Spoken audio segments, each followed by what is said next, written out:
एक गांव में गोपी नाम का आदमी था। वो एक रेलवे स्टेशन पर काम किया करता था। सब कुछ सही चल रहा था। फिर एक दिन उसे काम से लौटने में देर हो जाती है। बाहर बारिश होने की वजह से उसे कोई रिक्शे वाला भी दिखाई नहीं मिलता। अरे ये क्या, आज तो कोई रिक्शा वाला भी नहीं है। अब क्या करूं? हाँ, एक काम करता हूँ, पटरी के किनारे किनारे चलता हूँ। फिर गोपी छाता लेकर पटरी पर चलने लगता है। वहां उसके अलावा कोई भी नहीं होता। वहां बहुत अंधेरा होता है।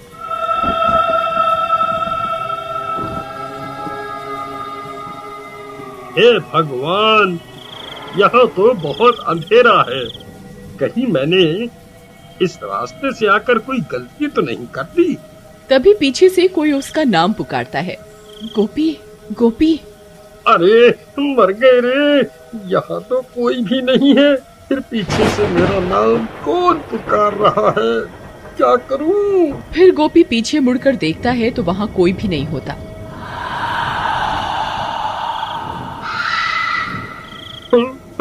अरे यहाँ तो कोई भी नहीं है। हे भगवान, कहीं वो अफवाह सच तो नहीं? नहीं नहीं, ऐसा नहीं हो सकता। फिर वो भागना शुरू कर देता है और भागते भागते अपने घर पहुंच जाता है। अरे सीमा, जल्दी दरवाजा खोलो। सीमा सीमा, अरे जल्दी दरवाजा खोलो। अरे जल्दी खोलो। अजी क्या हुआ? आप इतने घबराए हुए क्यों हो? ऐसा क्या हो गया? अरे जल्दी अंदर चलो, आज तो मैं बाल बाल बच गया। बाहर बारिश होने की वजह से आज मुझे घर के लिए कोई रिक्शा नहीं मिला। इस वजह से मैं पटरियों के रास्ते से घर आने लगा। तभी किसी औरत ने मेरा नाम पुकारा। मैंने पीछे मुड़कर देखा, वहाँ कोई नहीं था। हे भगवान, आपने पीछे मुड़कर क्यों देखा? ये आपने क्या कर दिया? आपको पता नहीं था क्या? सब गांव वालों का कहना है कि अगर कोई औरत पटरियों पर तुम्हें पुकारे तो पीछे मुड़कर नहीं देखना, नहीं तो वो औरत तुम्हारे साथ तुम्हारे घर आ जाएगी। अरे मर गए, ये तुम क्या बोल रही हो सीमा? मैंने तो पीछे मुड़कर देखा था, लेकिन मुझे वहाँ कोई दिखाई नहीं दिया। अब क्या होगा? क्या वो चुड़ैल मेरे पीछे पीछे घर तक आ जाएगी? तभी कोई जोर जोर से उनके घर का दरवाजा पीटने लगता है। अरे मर गए रे, ये इतनी रात गए कौन आ गया? हाय रे, कहीं वो चुड़ैल तो नहीं आ गई? सीमा, तुम जाकर देखो ना, कौन है? फिर सीमा दरवाजा खोलने जाती है। फिर जैसे ही सीमा दरवाजा खोलती है तो उसे वहाँ कोई दिखाई नहीं देता। अरे यहाँ तो कोई भी नहीं है। फिर सीमा दरवाजा बंद कर देती है और कमरे की ओर जाने लगती है कि तभी फिर से कोई दरवाजा खटखटाता है। अरे अब फिर से कौन आ गया? अभी तो कोई भी नहीं था। सीमा फिर से दरवाजा खोलती है लेकिन बाहर कोई भी नहीं होता।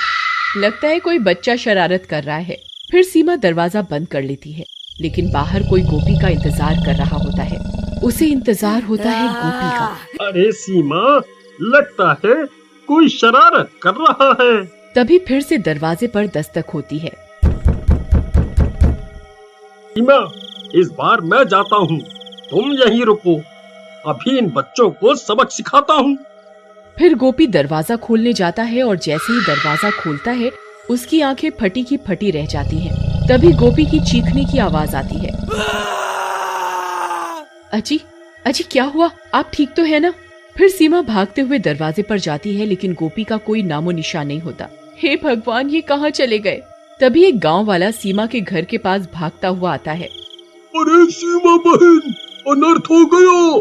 तुम्हारे घर एक औरत सफेद साड़ी में आई और गोपी भाई को घसीटते हुए अपने साथ पटरियों की तरफ ले गई। लेकिन ये कैसे हो सकता है? भला एक औरत इन्हें कैसे घसीट सकती है? अरे बहना, वह कोई आम औरत नहीं थी, उसके पैर उल्टे थे। वो वही चुड़ैल थी जिसे लोगों ने अक्सर पटरियों पर चलते हुए देखा है। हे भगवान, वीरू भैया, हमें इन्हें बचाना होगा। आप चलिए मेरे साथ। फिर वे लोग अपने साथ कुछ गांव वालों को लेकर उन रेल की पटरियों की तरफ जाते हैं। वहाँ बहुत अंधेरा होता है। अरे गोपी भाई, आप कहाँ हैं?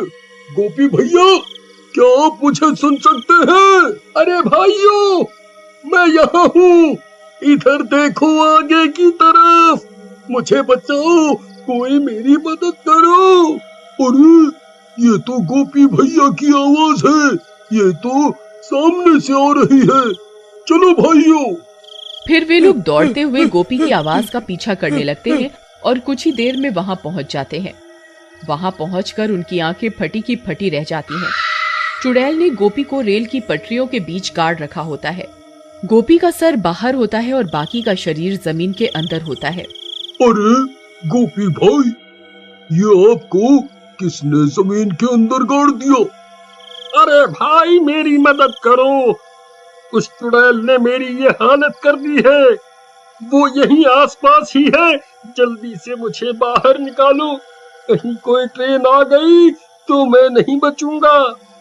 फिर कुछ गांव वाले गोपी का सर पकड़कर उसे बाहर खींचने की कोशिश करने लगते हैं। आई मम्मी, आई, अरे नास मिटो, ये क्या कर रहे हो? मेरी गर्दन धड़ से अलग करना चाहते हो क्या? आई आई। तभी डरावनी डरावनी आवाजें आने लगती हैं। अरे भाइयों, जल्दी मुझे यहाँ से निकालो, मैं उस चुड़ैल को महसूस कर सकता हूँ, वो यहीं कहीं है, जल्दी करो। तभी वो चुड़ैल वहाँ पहुँच जाती है। चुड़ैल को अपने सामने देखकर सबकी हालत खराब हो जाती है। अरे मर गए रे, ये तो वही पटरियों पर घूमने वाली चुड़ैल है, अब क्या करें? भाइयों, मैं तो कहता हूँ जल्दी से यहाँ से निकल लेते हैं, नहीं तो ये किसी को जिंदा नहीं छोड़ेगी। अरे कमबख्त, मुझे यहाँ अकेला छोड़कर जाने की बात कर रहा है, मेरा क्या होगा? नहीं नहीं, मैं इन्हें अकेला छोड़कर कहीं नहीं जाऊंगी। तभी उन्हें ट्रेन की सायरन की आवाज आती है। आई मम्मी, ये तो ट्रेन की आवाज है भाई, अरे मर गया रे, अब मैं नहीं बचूंगा। अरे अरे गाँव वालों, जल्दी मुझे यहाँ से निकालो। फिर जैसे ही गांव वाले गोपी को फिर से निकालने की कोशिश करते हैं, चुड़ैल गुर्राने लगती है। अरे भागो रे, ये चुड़ैल अब हमें नहीं छोड़ेगी, भागो। फिर वे सब गांव वाले पटरी से दूर भाग जाते हैं। ट्रेन की आवाज भी अब तेज हो जाती है। सीमा दूर से आती हुई ट्रेन को देख लेती है। अब तुझे कोई नहीं बचा सकता, मैं तुझे मारकर तेरी आत्मा पर कब्जा करके और ताकतवर बन जाऊंगी। अब कोई फायदा नहीं है सीमा, ट्रेन बहुत नजदीक आ गई है, अब मैं नहीं बचूंगा, तुम यहाँ से चली जाओ, चली जाओ। नहीं नहीं जी, मैं आपको छोड़कर कहीं नहीं जाऊंगी, अगर मरना ही है तो साथ में मरेंगे। फिर इतना बोलकर सीमा गोपी के आगे लेट जाती है। नहीं सीमा, ये तुम क्या कर रही हो? देखो देखो, ट्रेन आ रही है, तुम यहाँ से हट जाओ। ए बेवकूफ औरत, ये तो क्या कर रही है? क्यों अपनी जान देना चाहती है? तू मेरा शिकार नहीं है, सिर्फ तेरे पति ने मेरी आवाज सुनी थी और मुझे पलट कर देखा था, सिर्फ ये मेरा शिकार है। तू इसकी वजह से अपनी जान क्यों दे रही है? चुड़ैल जी, ये मेरे पति हैं, मैं इनके बिना नहीं जीना चाहती। तभी वो ट्रेन और भी नजदीक आ जाती है, लेकिन सीमा का प्यार देखकर चुड़ैल का मन बदल जाता है। उसे भी अपना गृहस्थ जीवन की याद आ जाती है। अरे भाइयों, वो देखो ट्रेन आ गई, अब ये लोगों को कोई नहीं बचा सकता।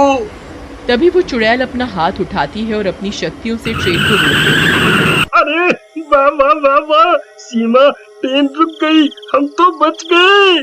तुम दोनों जा सकते हो, मैं तुम्हारी जान नहीं ले सकती। मेरा एक काम करना, यहाँ झाड़ियों में मेरी लाश पड़ी हुई है, उसका अंतिम संस्कार कर दो, इससे मुझे मुक्ति मिल जाएगी। फिर गांव वाले उस चुड़ैल की लाश ढूंढते हैं और उसका अंतिम संस्कार कर देते हैं। और उस दिन के बाद से उन रेल की पटरियों पर किसी औरत की आवाज सुनाई नहीं देती। Subscribe now and press the bell icon. Never miss an update.